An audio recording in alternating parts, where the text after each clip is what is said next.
Okay, this is quiz review day.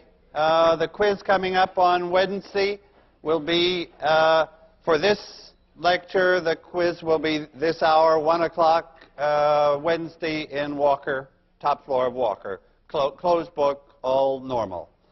I wrote down what we've covered in this second part of the course, and actually I've impressed as I write it. So that's Chapter 4 on orthogonality, and you're remembering these, what this is suggesting. Those columns are orthonormal vectors, and then we call that matrix Q, and what's the key? How do we state the fact that those columns are orthonormal in terms of Q? It means that Q transpose Q is the identity. So that's the matrix statement of the property that the columns are orthonormal. The dot products are either 1 or 0. And then we computed the projections onto lines and onto subspaces, and we used that to solve problems AX equal B in the least square sense. When there was no solution, we found the best solution. And then finally, this Gram-Schmidt idea, which takes independent vectors and lines them up, subtracts off the projections of the part you've already done so that the new part is orthogonal, and so it takes a basis to an orthonormal basis. And those calculations involve square roots a lot because you're making things unit vectors, but you should know that step. Okay, for determinants, the big picture is the properties of the determinants. 1 to 3, properties 1, 2, and 3 that define the determinant, and then 4, 5, 6 through 10 were consequences. Then the big formula that has n factorial terms, half of them have plus signs and half minus signs, and then the cofactor formula. So, and which led us to a formula for the inverse. And finally, just so you know what's covered from Chapter 3, it's section 6.1 and 2. So that's the basic idea of eigenvalues and eigenvectors, the equation for the eigenvalues, the mechanical step. This is really AX equal lambda x for all n eigenvectors at once, if we have n independent eigenvectors, and then using that to compute powers of a matrix. So you notice the differential equation's not on this list because that's 6.3. That's for the third quiz. Okay. What I usually do for review is to take an old exam and just try to pick out questions that are significant and write them quickly on the board. Shall I proceed that way again? This exam is really old. November 19th, 1984. So that was before the web existed. So not only were the lectures not on the web, nobody even had a web page. My God. Okay, so nevertheless, linear algebra was still as great as ever. So, may I, and that wasn't meant to be a joke. Okay, all right. So let me just take these questions as they come. Okay. So the first question is about projections. It says we're given the line, the vector A is the vector 2, 1, 2, and I want to find the projection matrix P that projects onto the line through A. So my picture is, well, I'm in 3 dimensions, of course. So there's a vector, there's the vector A, 2, 1, 2. Let me draw the whole line through it, and I want to project any vector B onto that line. And I'm looking for the projection matrix. So So the projection matrix is the matrix that I multiply B by to get here. And I guess this first part, this is just part 1A, I'm really asking you, the quick way to answer, to find P is just to remember what the formula is. And we're projecting onto a line, so our formula, our usual formula is A transpose A, inverse A transpose. But now A is just a column, one column matrix, so it'll be just A, so I'll just call it little a transpose, and this is just a number now, 1 by 1, so I can put it in the denominator. So that's really what we want to remember, and using that 2, 1, 2, what will I get? I'm dividing by, what's the length squared of that vector? So what's A transpose A? Looks like 9. And what's the matrix? Well, I'm doing 2, 1, 2 against 2, 1, 2. So it's 1/9 of this matrix. 4, 2, 4. 2, 1, 2. 4, 2, 4. Now the next part asks about eigenvalues. So you see, since we're learning, we know a lot more now, we can make connections between these chapters. So what's the eigenvector? What are the eigenvalues of P? I could ask, what's the rank of P? What's the rank of that matrix? 1. Rank is 1. What's the column space? If I apply P to all vectors, then I fill up the column space. It's combinations of the columns. So what's the column space? Well, it's just this line. The column space is the line through 2, 1, 2. And now what's the eigenvalue? So, since that matrix has rank 1, so tell me the eigenvalues of this matrix. It's a singular matrix, so it certainly has an eigenvalue 0. Actually, the rank is only 1. So that means that there's like going to be a 2-dimensional null space. There'll be at least 2. This lambda equals 0 will be repeated twice because I could find 2 independent eigenvectors with lambda equals 0. And then, of course, since it's got 3 eigenvalues, what's the third one? It's 1. How do I know it's 1? Either from the trace, which is 9 over 9, which is 1, or by remembering what is the eigenvector. And actually now it's going to ask for the eigenvector. So what's the eigenvector for that eigenvalue? What's the eigenvector for that eigenvalue? It's the vector that doesn't move, eigenvalue 1. So the vector that doesn't move is A. This A is also the eigenvector with lambda equal 1, because if I apply the projection matrix to A, I get A again. Everybody sees it. If I apply that matrix to A, can I do it in little letters? If I apply that matrix to A, then I have A transpose A canceling A transpose A, and I get A again. So sure enough, PA equals A, and the eigenvalue is 1. Okay, good. Now, actually it asks you further to solve this difference equation. So this is solve UK plus 1 equals P UK, starting from U0 equal 990, and find UK. So what's up? Shall we find U1 first of all? So just to get started. So what is U1? It's PU0, of course.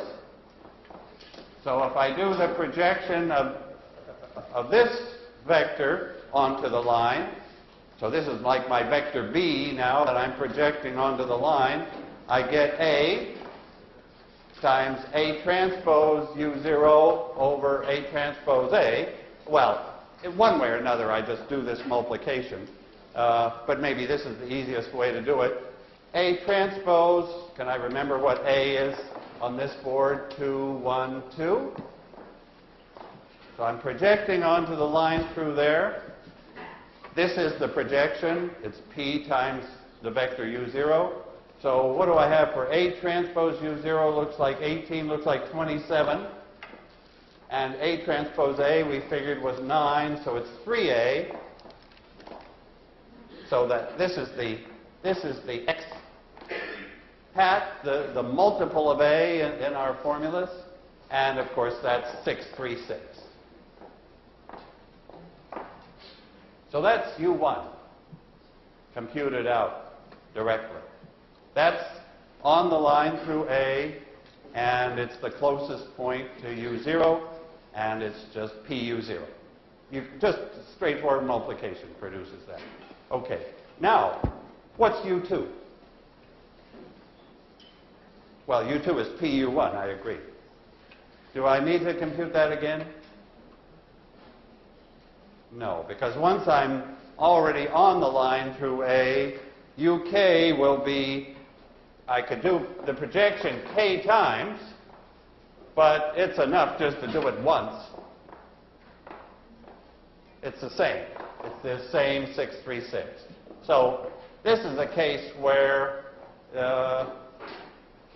I could, and actually on the quiz, if you see one of these, which could very well be there, and it could very well be not a projection matrix, then we would use all the eigenvalues and eigenvectors. Let's think for a moment. How do you do those? The point of this small part of a question was that when P is a projection matrix, so that P squared equals P and P cubed equals P, then we don't need to get into the mechanics of knowing all the other eigenvalues and eigenvectors. We just can go directly. But if P was now some other matrix, can you just remember from these very recent lectures how you would proceed. From these very recent lectures, we know that UK, we would expand U0 as a combination of eigenvectors. Let me leave, yeah. As a combination of eigenvectors, C1, X1, some multiple of the second eigenvector, some multiple of the third eigenvector, and then A to the K U0 would be C1. So this, we have to find these numbers here. That's the work, actually. The work is find the eigenvalues, find the eigenvectors, and find the C's, because they all come into the formula. We have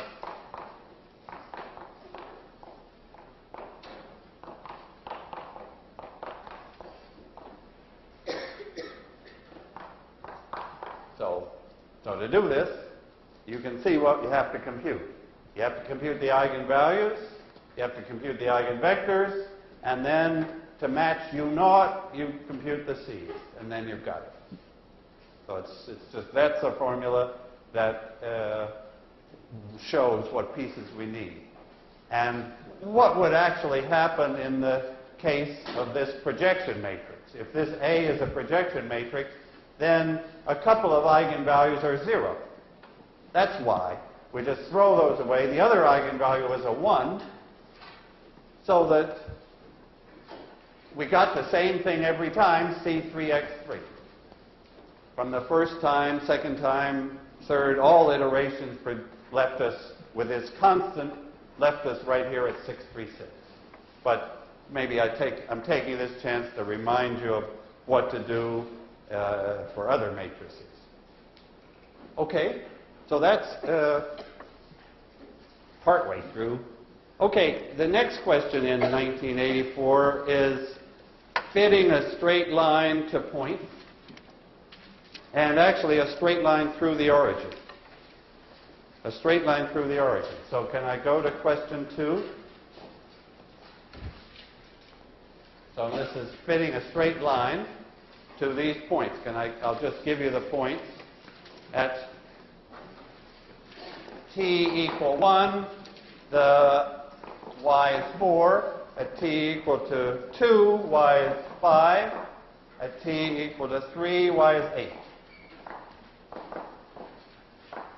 So we've got points 1, 2, 3, 4, 5, and 8.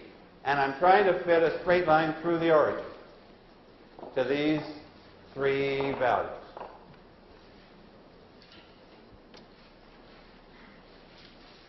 Okay, so my equation that I'm allowing myself is just y equals dt.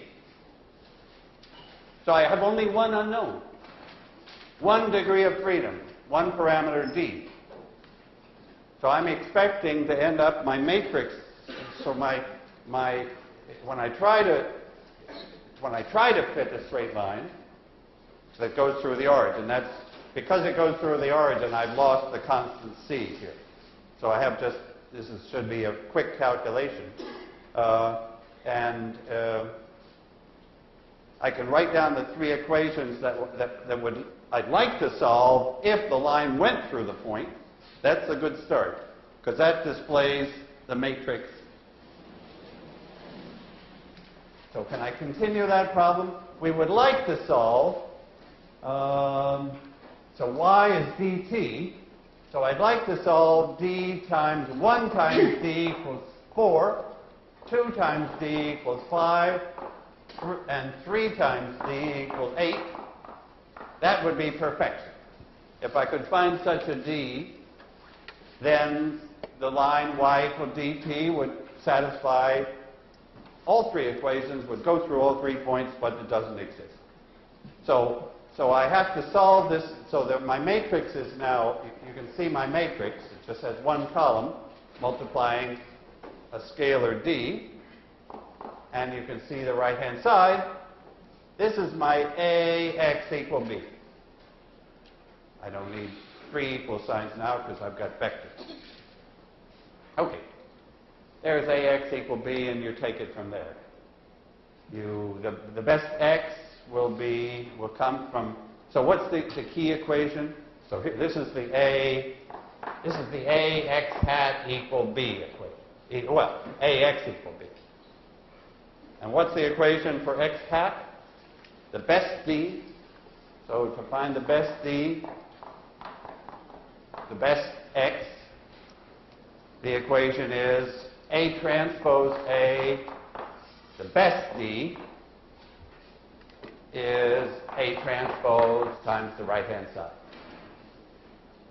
This is all coming from projection on a line. Our matrix only has one column. So A transpose A would be maybe 14 d hat, and A transpose B, I'm getting 4, 10, and 24. Is that right? 4, 10, and 24.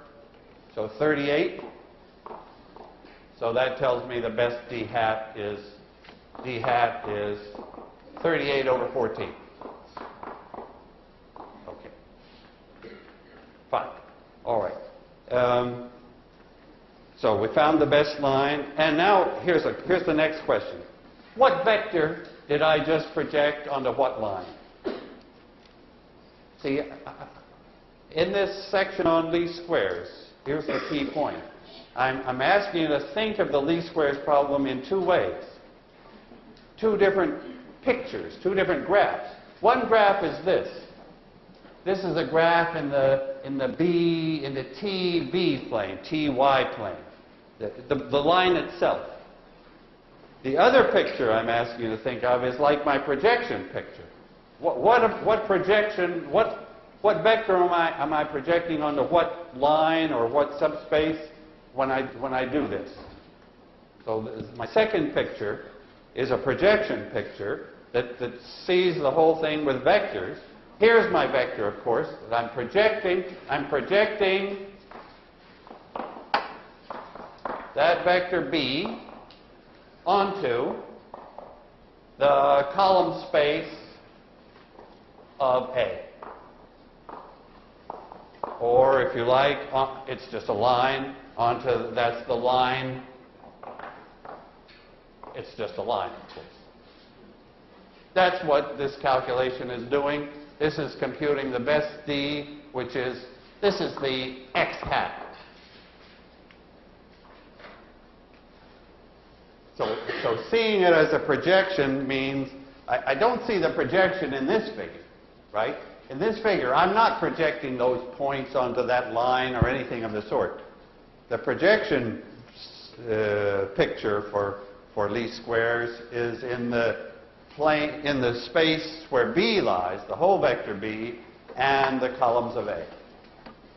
And then the x is the best combination that gives the projection. Okay, so that's a chance to tell me that. Okay, I'll go. Okay, now finally in orthogonality there's the Graham-Schmidt idea. So that's problem 2D here. It asks me if I have two vectors, A1 equal 1, 2, 3, and A2 equal 1, 1, 1, find two orthogonal vectors in that plane. So those two vectors give a plane. They give a plane, which is, of course, the column space of the matrix. And I'm looking for an orthogonal basis for that plane. So I'm looking for two orthogonal vectors. And of course, there are lots of, I've got a plane there. If I get one orthogonal pair, I can rotate it. There's not just one answer here. But Graham-Schmidt says, okay, start with the first vector and let that be, and keep that one.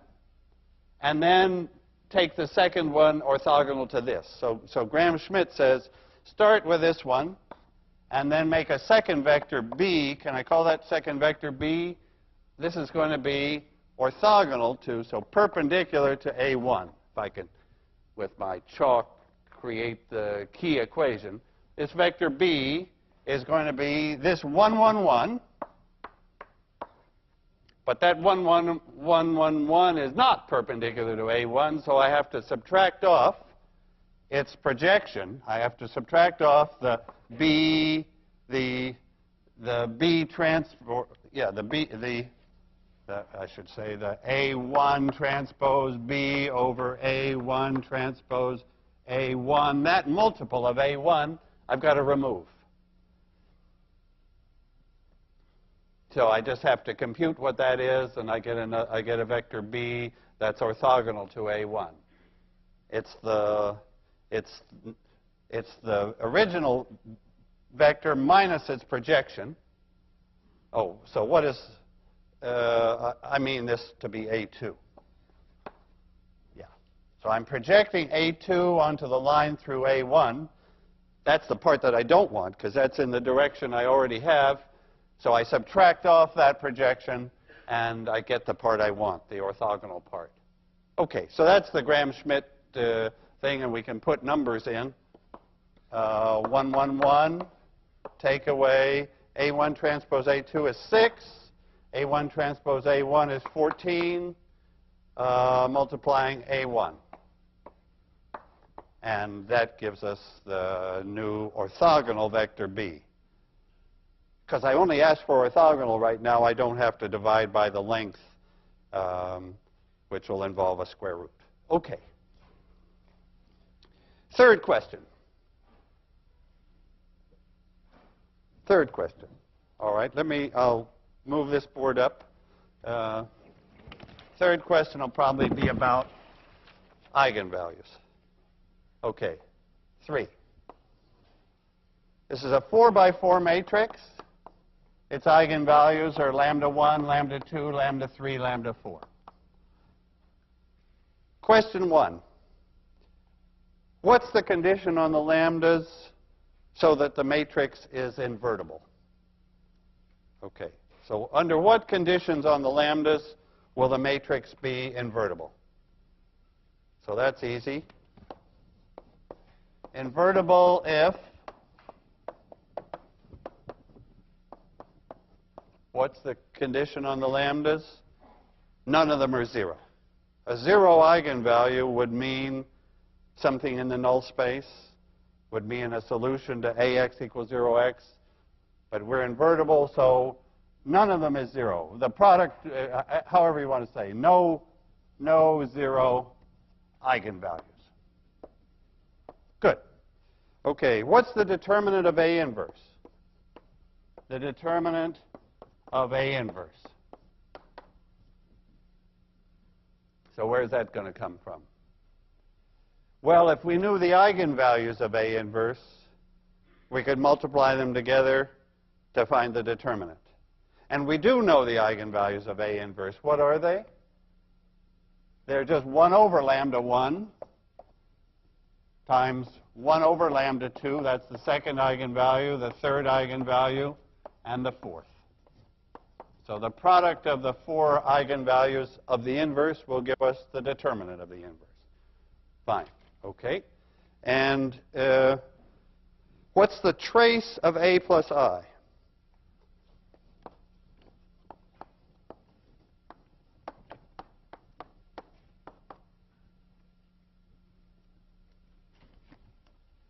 So what do we know about trace? It's the sum down the diagonal, but we don't know what our matrix is. The trace is also the sum of the eigenvalues, and we do know the eigenvalues of A plus I. So we just add them up. So what's the first eigenvalue of A plus I? When the matrix A has eigenvalues lambda 1, 2, 3, and 4, then the eigenvalues, if I add the identity, that moves all the eigenvalues by 1. So I just add up lambda 1 plus 1, lambda 2 plus 1, and so on. Lambda 3 plus 1, lambda 4 plus 1. So it's lambda 1 plus lambda 2 plus lambda 3 plus lambda 4 plus 4. Right.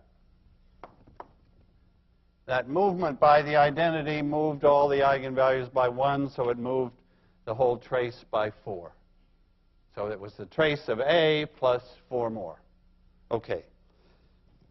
Let's see. We may be finished this quiz 20 minutes early. Nope. There's another question. Oh, God. Okay. How did this class ever do it? Well, you'll see. You'll be able to do it. Okay.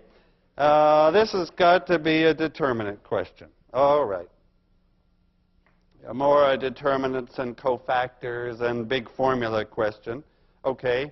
Let me do that. So it's about a matrix, or a whole family of matrices. Here's the 4 by 4 one. The 4 by 4 one is, and all the matrices in this family are tridiagonal with ones, otherwise zeros. So that's the pattern, and we've seen this matrix, I guess.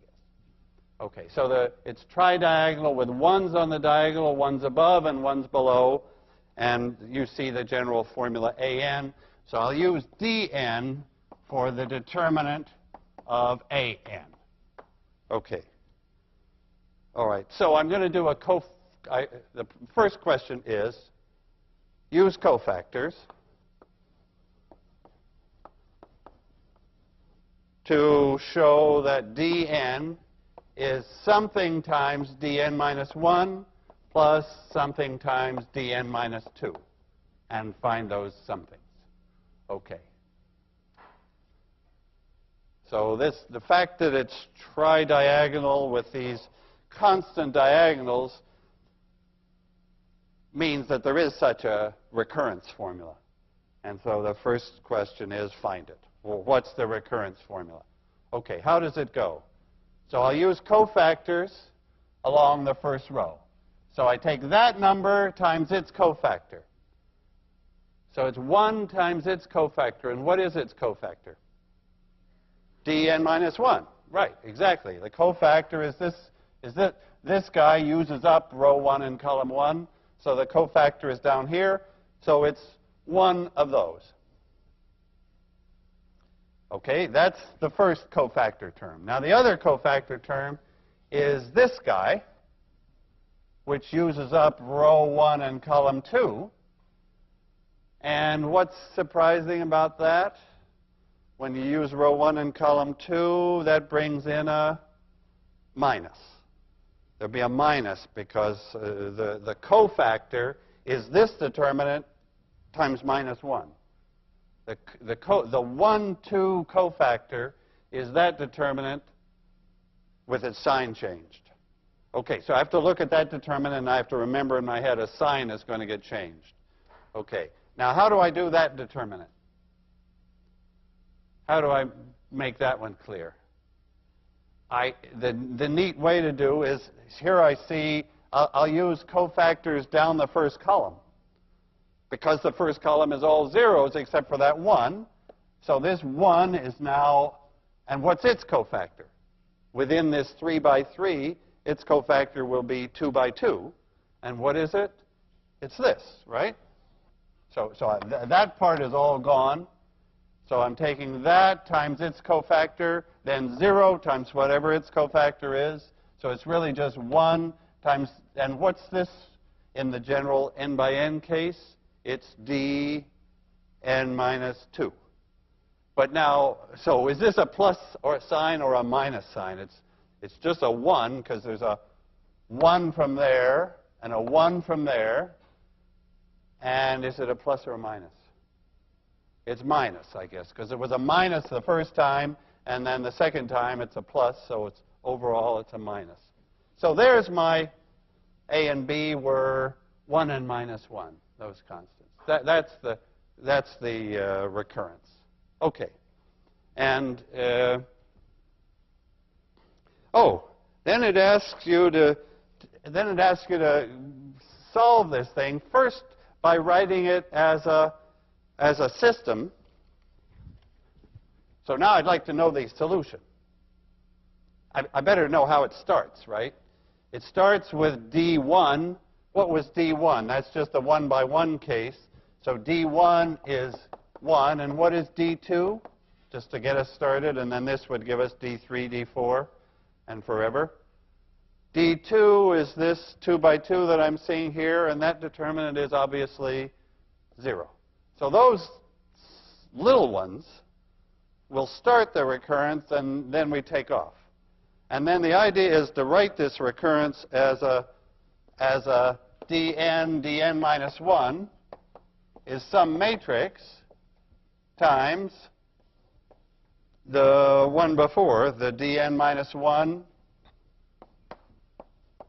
dn minus 2. What's the matrix? You see, you remember this step of taking a single second-order equation and by introducing a vector unknown to make it into a first-order system. Okay, so dn is 1 of dn minus 1 minus 1. I think that goes in the first row, right, from the equation above. And the second one is this, is the same as this, so 1 and 0 are fine. So there's the matrix. Okay, so now how do I proceed? We can guess what this examiner's got in his little mind. Well, find the eigenvalues. And actually, it tells us that the 6th power of these eigenvalues turns out to be 1. Well, can we get the equation for the eigenvalues? Let's do it, and let's get a formula for them. Okay. So what are the eigenvalues? I look at the matrix, this determinant 1 minus lambda and 0 minus lambda, and these guys are still there. I compute that determinant. I get lambda squared minus lambda, and then plus 1. And I set that to 0. Okay. So we're not Fibonacci here. We're not seeing Fibonacci numbers. because we had a sign change there. And it's not clear right away whether this, is it clear? Is this matrix stable or unstable? When we go further and further out, are these D's increasing? Are they going to zero? Are they bouncing around periodically? The answers have to be here. I would like to know how big these lambdas are, right? And the point is probably these, let's see, what's lambda? From the quadratic formula, lambda is 1. I switch the sign of that, plus or minus the square root of 1 minus 4ac. Am I getting a minus 3 there? Over 2.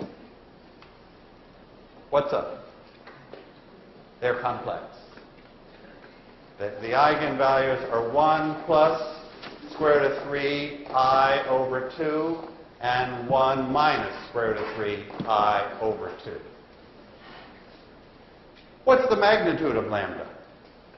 That's the key point for stability. These are two numbers in the complex plane. 1 plus somewhere here, and its complex conjugate there.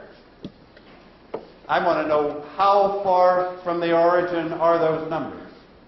What's the magnitude of lambda? And you see what it is? Do you recognize this, a number like that? Take the real part squared and the imaginary part squared and add. What do you get?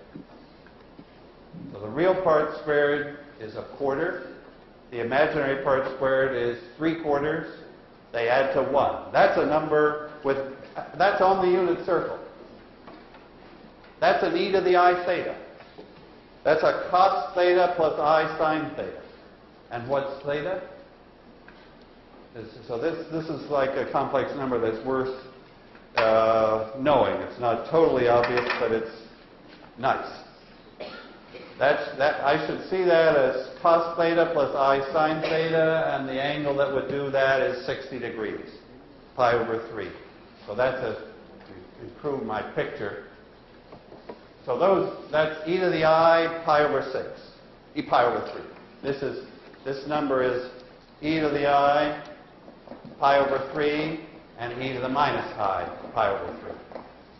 We'll be doing more complex numbers briefly, but a little more in the next 2 days, next 2 lectures. Anyway, so what's the deal with stability? What do the dn's do? Well, look, if I take the 6th power, I'm around at 1. The problem actually told me this.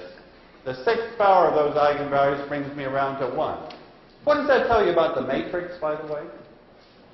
Suppose you know, this was a great quiz question, so I should never have just said it, but popped out.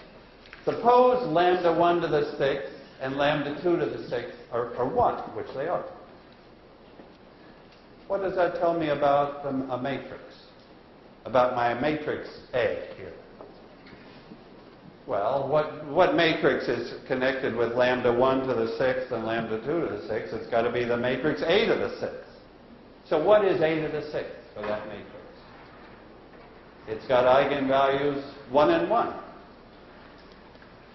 Because when I take the 6th power, if I take the 6th power, the 6th power of that is 1 and the 6th power of that is 1. The 6th power of this is e to the 2 pi I, that's 1. The 6th power of this is e to the minus 2 pi I, that's 1. So the 6th powers, the 6th power of that matrix has eigenvalues 1 and 1. So what is it? It's the identity. Right. So if I operate this, if I run this thing 6 times, I'm back where I was. The 6th power of that matrix is the identity. Good. Okay, so it'll loop around. It doesn't go to 0. It doesn't blow up. It just periodically goes around with period 6. Okay. Let's just see if there's a... All right. Let's see. Could I also look at at a final exam from 1992. I think that's, yeah, let me do that on this last board. It starts, a lot of the questions in this exam are about a family of matrices. Let me give you the fourth guy in the family has a 1, so it's zeros on the diagonal. But these are going 1, 2, 3, and so on. 1, 2, 3, and so on. But for the 4 by 4 case, I'm stopping at 4. You see the pattern? It's a family of matrices which is growing, and actually the numbers, it's symmetric, right? It's equal to A4 transpose. And we can ask all sorts of questions about its null space, its range, its column space. Find the projection matrix onto the column space of A3, for example, is in here. So A3 is 0, 1, 0, 1, 0, 2, 0, 2, 0.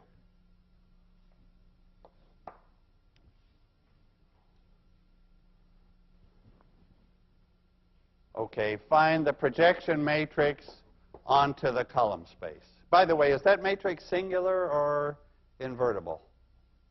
Singular. Why do we know it's singular?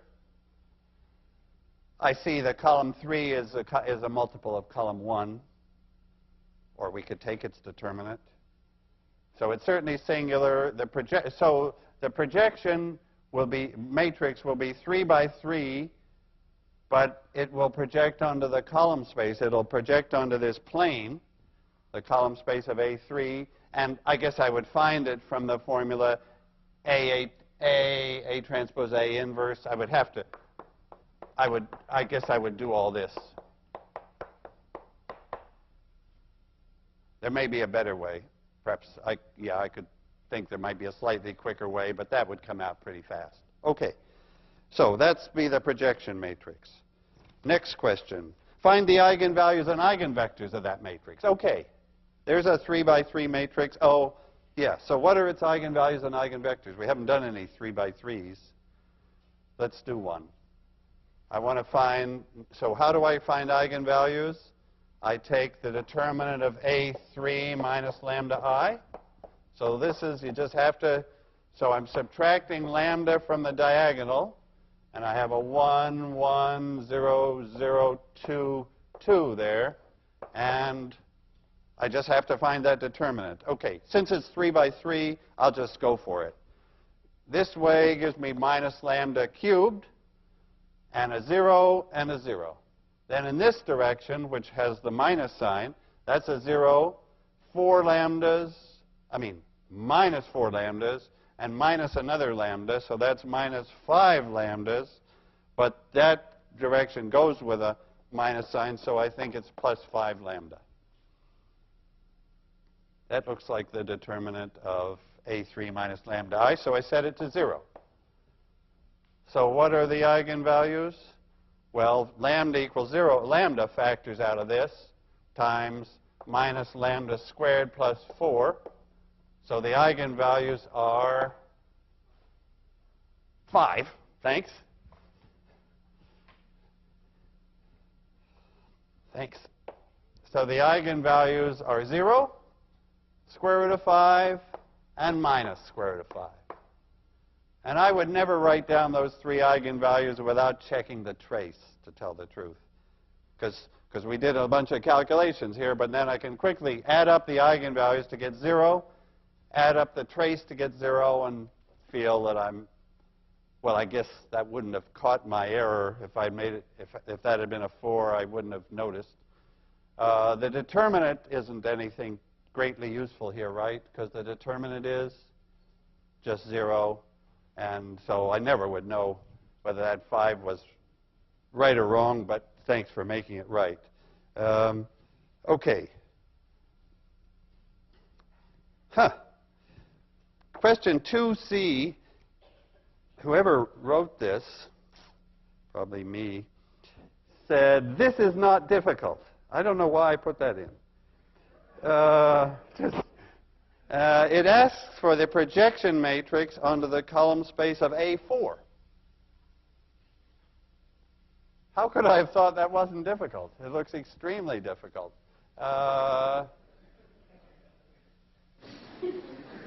What's the projection matrix onto the column space of A4?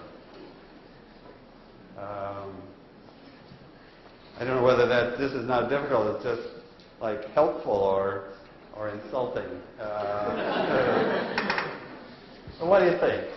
What's the column space of A4 here? Well, what's our first question is the matrix singular or invertible? If the answer is invertible, then what's the column space?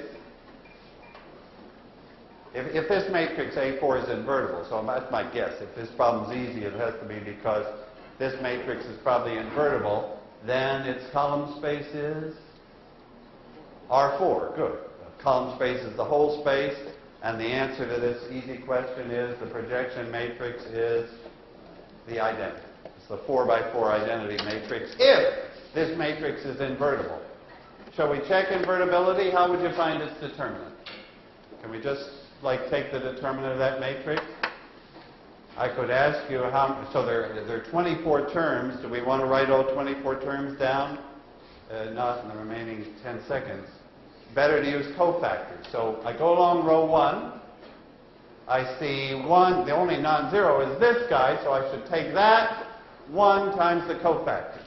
Now, so I'm down to this determinant. Okay. So now look at this first column. I see 1 times this. There's the cofactor of the 1. So I'm using up row 1 and column 1 of this 3 by 3 matrix. I'm down to this cofactor. And by the way, those were both plus signs, right? No, they weren't. That was a minus sign. That was a minus. And then that was a plus. And then this, so what's the determinant? 9. Determinant is 9. Determinant A4 is 9. Okay. Where A3, so my guess is, I'll put that on the final this year, probably the odd numbered ones are singular and the even numbered ones are invertible.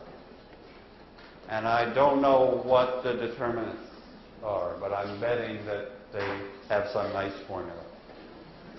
Okay, so